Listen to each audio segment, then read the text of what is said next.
Hang on, and I'll tell you what the headstone says. This is In Through the Outdoors, and I'm your guide, Jason Walter. It says, Devil's Lake, North Dakota, yellow perch, 1950 to 2026. Death in all caps.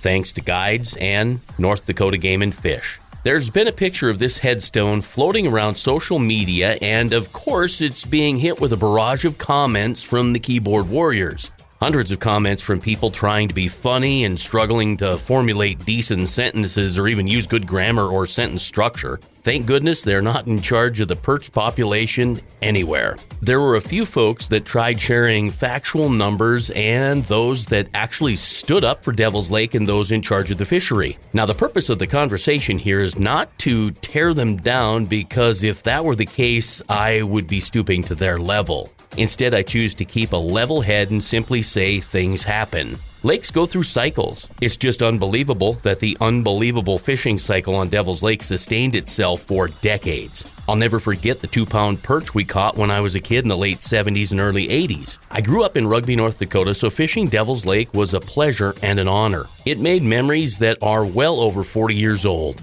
I didn't fish it from 1985 to 2017, but I have fished Devil's Lake either on the ice or open water the last few years and have enjoyed making the long trip to fish DL. As a matter of fact, despite the headstone, I may move my tiny cabin there. Oh, what about water level? It dropped considerably in 2022. Jumbo perch may only live 3 to 5 years, others 6 to 10 years. Seems like Devil's Lake is just finally going through a cycle. I'm Jason Walter, and that's In Through the Outdoors. Be safe, and thanks for listening.